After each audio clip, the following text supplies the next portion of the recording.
Okay, so hello bachon, this is Abhishek sir from Mooti Commerce Academy, and here we are again with another revision video of comparative and common size statement। मैंने आपको बोला था कि comparative and common size statement का revision मैं आपको करा के भेजूंगा। वैसे बहुत ज़्यादा टफ नहीं है, बट काफ़ी इशू हो जाते हैं अगर फॉर्मेट में इशू है तो आपको। ठीक है, चलिए मैं पहले फॉर्मेट डिस्कस कर लेता हूँ, है ना। देख लेंगे यहाँ ध्यान से। कुछ इस तरीके से आपका फॉर्मेट बनता है। पहले पर्टिकुलर्स, देन यहां पे रहेगा आपका नोट नंबर, है ना। फिर प्रीवियस ईयर का अमाउंट दिया रहेगा।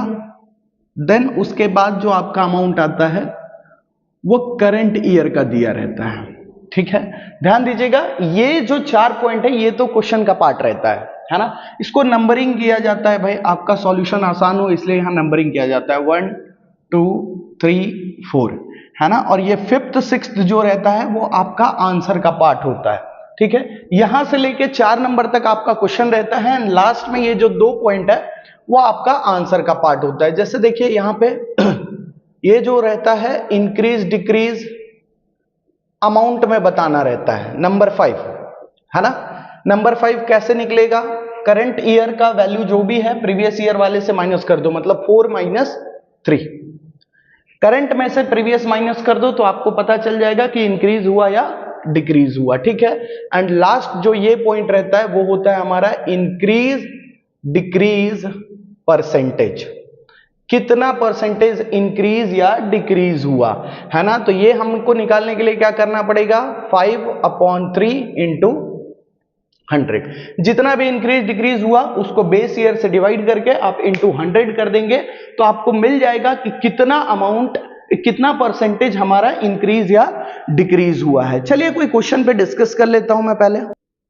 चलिए सो बच्चों, आपके सामने क्वेश्चन दिख रहा होगा, वेरी इंपॉर्टेंट क्वेश्चन, आपके टेक्स्ट बुक का सबसे ज्यादा इंपॉर्टेंट क्वेश्चन बोल सकते हो ये चैप्टर का, है ना। मैं आपको अभी ये भी शेयर करूंगा कि कौन से क्वेश्चंस का प्रैक्टिस आपको करके जाना है एग्जामिनेशन में, लेकिन उससे पहले मैं एक क्वेश्चन डिस्कस कर लूं कि किस किस तरीके से करना है क्वेश्चन, कहां आप मिस्टेक कर सकते हो। देखिए जल्दीबाजी में हमसे क्या होता है ना, मान लीजिए particulars, note number, previous, current year और इंक्रीज डिक्रीज परसेंटेज हमने लिखा, है ना। हमसे मिस्टेक यहां पे जब हम पुट करते हैं आंसर वहीं पे गलती हो जाता है। देखिए एग्जाम में कभी, है ना, कभी नहीं, मोस्ट ऑफ द टाइम ऐसा ही होता है कि पहले वो करंट ईयर का वैल्यू दिया रहता है, बाद में प्रीवियस ईयर का वैल्यू दिया रहता है।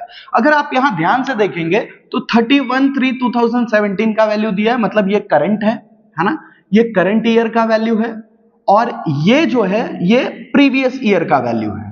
ठीक है, मैंने कई बच्चों का मतलब ऐसा बोलते हैं ना कि जैसे 4-5 साल से पढ़ा रहा हूं मैं ऑफलाइन क्लासेस, तो मुझे ये चीज का एक्सपीरियंस हो चुका है कि बच्चे मिस्टेक यहीं पे करते हैं। काफी बच्चों को पता भी रहता है, एग्जाम से आते हैं, सर यहां तो ये मिस्टेक करके आ गया, मेरे को आता था, 4 मार्क्स चला गया। तो भाई आपसे ये गलती ना हो, ये चीज का ध्यान देंगे अपन। ठीक है, ये जो है ये फॉर्मेट तो आपको पता होगा, कंपनी फाइनल अकाउंट मेरा वीडियो कंप्लीट कर चुके होंगे आप, है ना। तो ये फॉर्मेट में हम चीजों को लेके चलेंगे।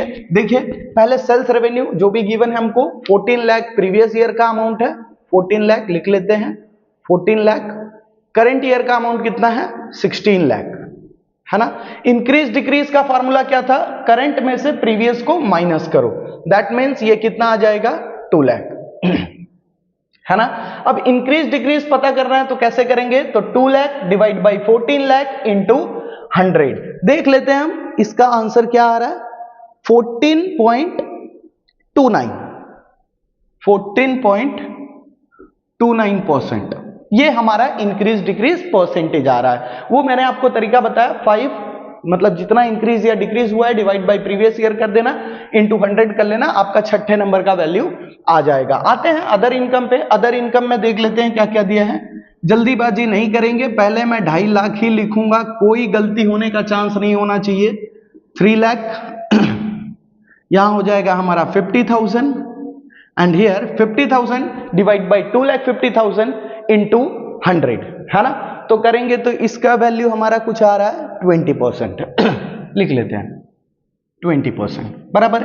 टोटल इनकम की बारी आएगी, यहां पे लाइन खींच देंगे टोटल इनकम के टाइम पे, सेल्स रेवेन्यू, और ये पूरा 16,50,000 यहां पे करेंगे तो 19 लाख हो जाएगा हमारा, ये करेंगे तो 2,50,000 बराबर।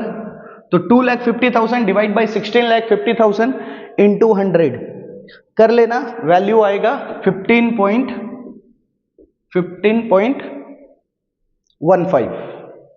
हाँ, यहां पे भी क्या मिस्टेक होता है वो ध्यान देना। ये तीनों की वैल्यू को जोड़ते हैं ना तो परसेंटेज भी जोड़ के लिख देते हैं, 34.29 करते हैं, वो मिस्टेक मत करना भाई। ये आपको आते हुए भी आप आंसर गलत कर दोगे तो बहुत टेंशन हो जाएगा। ये बहुत आसान है, लेकिन अगर ट्रिकी हो जाता है, थोड़ा थोड़ा चीजों का आप अगर ध्यान नहीं दोगे तो। ठीक है, ये पूरा पोर्शन इनकम का कंप्लीट है ना। इनकम का कंप्लीट करने के बाद हम एक्सपेंस की तरफ बढ़ते हैं। ये देखिए एक्सपेंस का कॉलम आपको दिख रहा होगा, और एक्सपेंस के कॉलम में कई बार होता है कि एक्सपेंसेस के और भी नाम दिए रहते हैं, जैसे परचेज दे देगा, कॉस्ट ऑफ गुड्स सोल्ड दे देगा, तो वो सारी चीजों को भी ध्यान में रखना था। लेकिन यहां पे डायरेक्टली हमको एक्सपेंस का वैल्यू दिया है ना। और ये क्वेश्चन को प्रैक्टिस करना जरूरी क्यों है मैंने आपको बता दिया है ना। एक्सपेंसेस हमको क्या क्या दिया है भाई, 7,20,000, देन 9,60,000। तो यहां पे हमारा वैल्यू क्या आ जाएगा, गैप कितने का आ रहा है, 2,40,000। 2,40,000 डिवाइड बाई 7,20,000 इंटू 100 करेंगे तो कितना आ रहा है, 33.33%। Clear, okay. बढ़ते हैं आगे। अब हम इनकम में से एक्सपेंस को माइनस करते हैं। यहां पे एक लाइन खींच लीजिएगा, लाइन कहां कहां खींचना है वो चीज का ध्यान रखिएगा। ये जो हमने किया वो इनकम निकालने के लिए किया, फिर उसके बाद हम एक्सपेंस निकालते हैं। एक्सपेंस डायरेक्टली दे दिया था, वो हमारा निकल गया। Then profit before tax. Profit before tax कैसे आता है, जब हम इनकम में से एक्सपेंस को माइनस करते हैं तब हमको पता चलता है कि हमारे पास प्रॉफिट कितना आया। ठीक है, तो प्रॉफिट बिफोर टैक्स, इसमें से ये माइनस कर लो, क्या क्या अमाउंट आ रहा है मैं लिख लेता हूं। 9,30,000,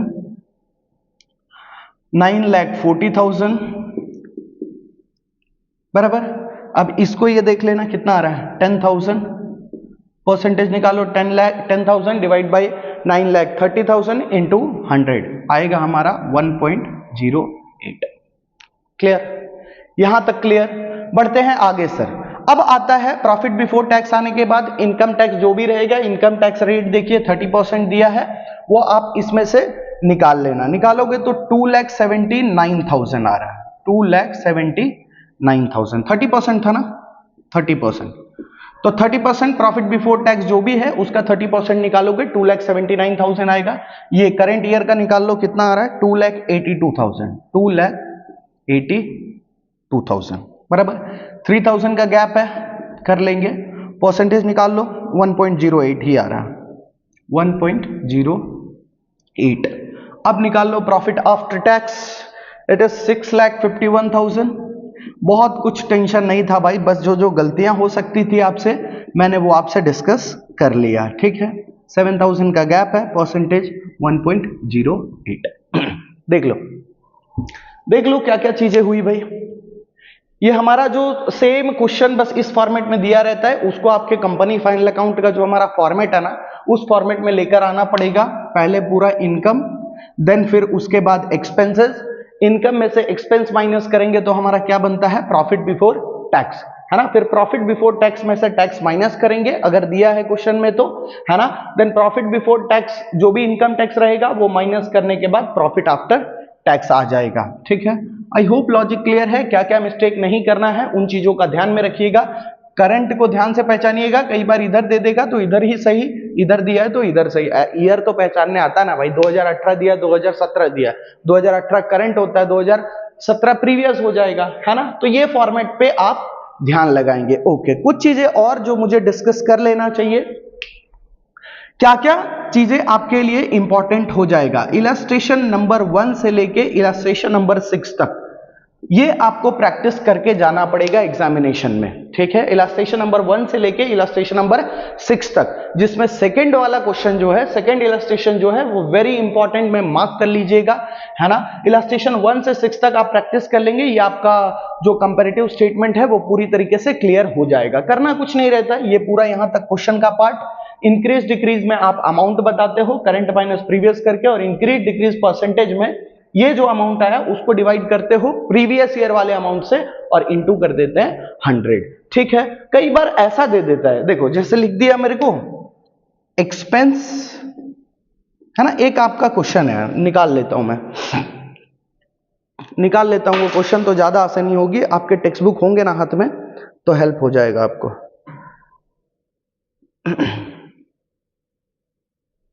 कौन सा क्वेश्चन था वो, हाँ देखो इलास्ट्रेशन नंबर 6 पे देखोगे ना, इलास्ट्रेशन नंबर 6 पे जाओगे तो वहां पे आपको देखने को मिल रहा होगा अदर एक्सपेंस करके। आपके टेक्स्ट बुक में इलास्ट्रेशन नंबर 6 पे जाओ, वहां पे अदर एक्सपेंस दिख रहा होगा, और वहां पे हमको अमाउंट नहीं दिया है, परसेंटेज दिया, और ब्रैकेट में लिख दिया है परसेंटेज ऑफ सेल्स। सेल्स का कुछ परसेंटेज है वो, है ना, मिला आप लोग को, हाँ ठीक है। जितना भी परसेंटेज रहेगा, यहां पे देखिए 45% दिया है, तो 15 लाख का 45% निकाल लीजिएगा आप लोग। 15 लाख हमारा सेल्स है, इनटू कर लीजिएगा 45%, ठीक है। जो भी अमाउंट रहेगा वो आपका बन जाएगा क्या, अदर एक्सपेंस, ठीक है। ओके चलिए, अदर इनकम भी दिया हुआ है, तो अदर इनकम में भी 12% दिया है, तो 12% और इधर 10% दिया है, तो सेल्स के अकॉर्डिंग आप निकाल लीजिएगा परसेंटेज, ये आपको क्लियर हो जाएगा। लेकिन कई बार क्या हो जाता है पता है, जब आप इलास्ट्रेशन नंबर 5 पे नजर मारेंगे, इलास्ट्रेशन नंबर 5 पे आइए, कहां गया, 4 5 इलास्ट्रेशन मैं बता देता हूं आप लोग को। मुझे मोबाइल में मिल नहीं रहा है, ये एक्चुअली दूसरा मोबाइल है, जिस मोबाइल में वीडियो बन रहा है ना उसी में दिया है क्वेश्चन, है ना। चलो देख लेते हैं। Other expense percentage of cost of sales करके लिख देता है ना। सेल्स नहीं लिखा है तो जल्दी जल्दी में ये मत कर देना कि अदर एक्सपेंस निकालना हो तो जितना परसेंट दिया है वो सेल्स का उतना परसेंट मत निकाल लेना, है ना। Percentage of cost of sales अलग होता है, सेल्स अलग होता है, ठीक है। कॉस्ट ऑफ सेल्स में आप ये चीज का ध्यान रखने का, जो भी आपका परचेज दिया होगा, जैसे इलास्ट्रेशन नंबर 5 में net purchase for resale, net purchase for resale दिया हुआ है ना। नेट परचेज फॉर रीसेल दिया हुआ है, उसमें आप चेंजेस इन स्टॉक को प्लस कर लेना। आपके टेक्स्ट बुक के अकॉर्डिंग फिलहाल आपके एग्जाम में यही टेंशन देगा। इलास्ट्रेशन नंबर 5 पे ध्यान देके जाना, जितना भी ये अमाउंट आएगा वही तुम्हारा बन जाएगा कॉस्ट ऑफ सेल्स। बात समझ में आ रहा है। तो ये कॉस्ट ऑफ सेल्स का जितना भी परसेंटेज, अगर बोलेगा अदर एक्सपेंस 10% है तो जितना भी अमाउंट रहेगा उसका 10% निकाल देना, 20% बोलेगा तो 20% निकाल देना, ठीक है। जिस भी तरीके से रहेगा उस तरीके से निकाल लीजिएगा, बस कॉस्ट ऑफ सेल्स का फॉर्मूला ये आप फिलहाल दिमाग में रख के चलिए, ठीक है। चलिए आगे बढ़ते हैं कि कभी कभी ऐसा हो जाता है कि मतलब ये कुछ वैल्यूज क्वेश्चन मार्क में दे देता है, ठीक है। तो क्वेश्चन मार्क की चीजों को हम कैसे हैंडल करेंगे वो चीज का ध्यान रखते हैं, समझना एकदम ध्यान से। कैलकुलेटर मेरे हाथ में रख लेता हूं ताकि मैं बता सकूं। चलिए बिल्कुल ध्यान से देखिएगा कि क्वेश्चन मार्क वाले क्वेश्चन कैसे बनते हैं, ठीक है। चलिए ये मिटा लेता हूं, ठीक है। नहीं तो ये इसको छोड़ दीजिए, सिंपल वाला मैं बता देता हूं ताकि परसेंटेज में आप कंफ्यूज ना हो। ये वैल्यू मैं मिटा ले रहा हूं, ठीक है। ये वैल्यू मिटा ले रहा हूं, ये वैल्यू मिटा ले रहा हूं, ठीक है। अब यहां पे हुआ क्या है वो समझना। यहां पे हमको क्या दिया है भाई, करंट ईयर में 3 लाख का वैल्यू दिया हुआ है, यहां क्वेश्चन मार्क दे दिया, यहां क्वेश्चन मार्क दे दिया। अब कैसे पता चलेगा भाई कितना इंक्रीज डिक्रीज हुआ है, प्रीवियस ईयर का अमाउंट ही नहीं पता है। लेकिन यहां एक चीज जरूर पता है कि कितना परसेंटेज इंक्रीज हुआ है, 20% वैल्यू हमारा इंक्रीज हुआ है। अच्छा 20% वैल्यू इंक्रीज हुआ है, 20% इंक्रीज हो रहा है ना। देखो पॉजिटिव में है, नेगेटिव में होता तो ब्रैकेट के अंदर रहता, है ना। तो 20% अगर वैल्यू हमारा इंक्रीज हुआ है, बेसिक वैल्यू हमारा 100% होता है कि नहीं, बात को ध्यान से समझिएगा।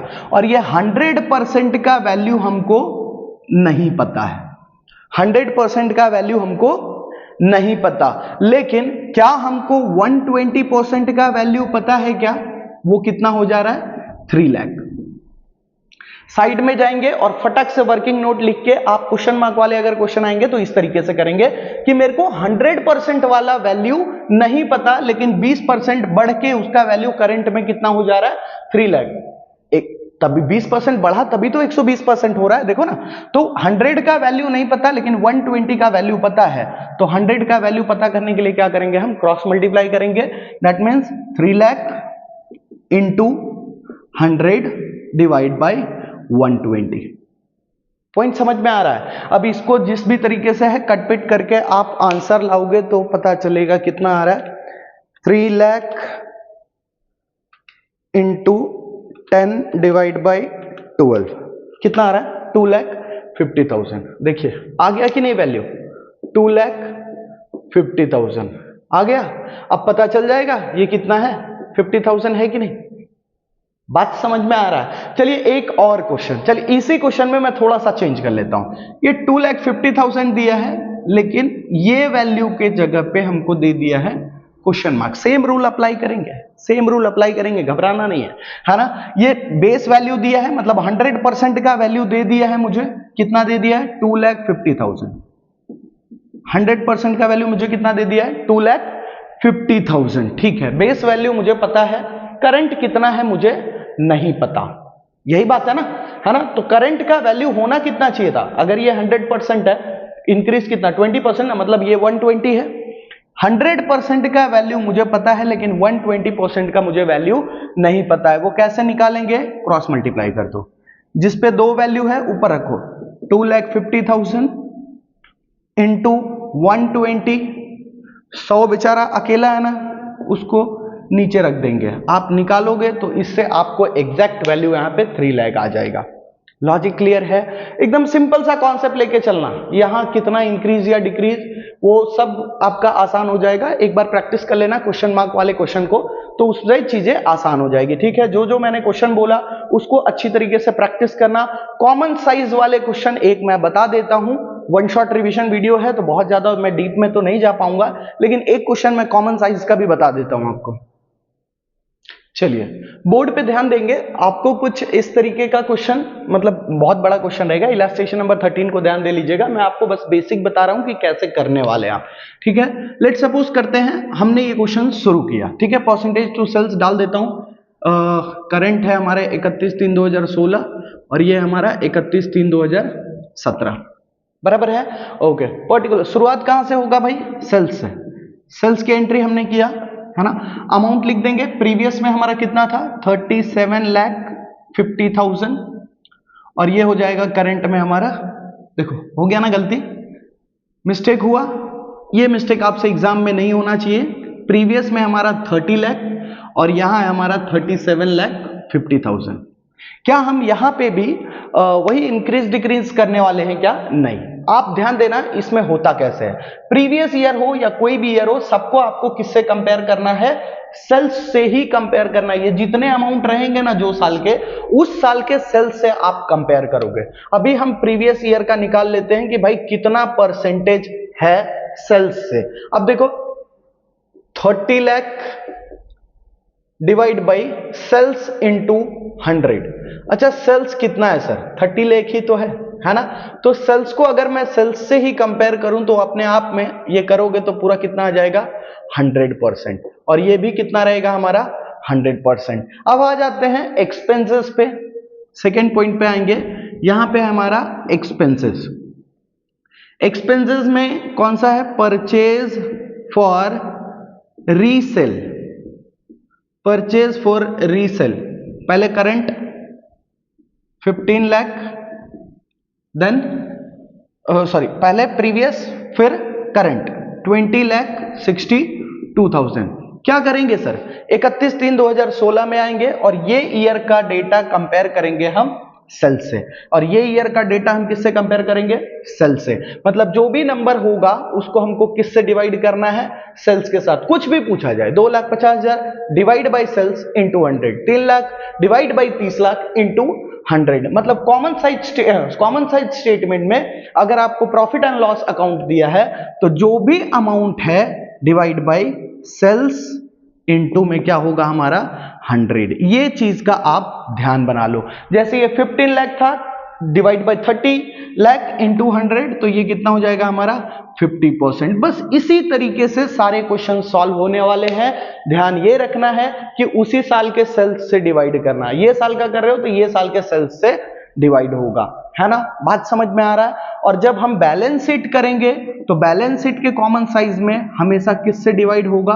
टोटल से डिवाइड होगा। जो टोटल अमाउंट होता है ना, जैसे आप पूरा लिखते हो जब हम पूरा लिखते हैं तो आपको बैलेंस शीट में टोटल एक क्वेश्चन दे, इलस्ट्रेशन नंबर 15 पे आना, इलस्ट्रेशन नंबर 15 पे आना, वहां पे देखो आपको टोटल दिख रहा होगा, है ना, टोटल करते हैं ना, तो टोटल यहां पे आपको 20 लाख देखने को मिल रहा होगा। तो जितने भी है ना सबको हम डिवाइड किससे करेंगे, 20 लाख से।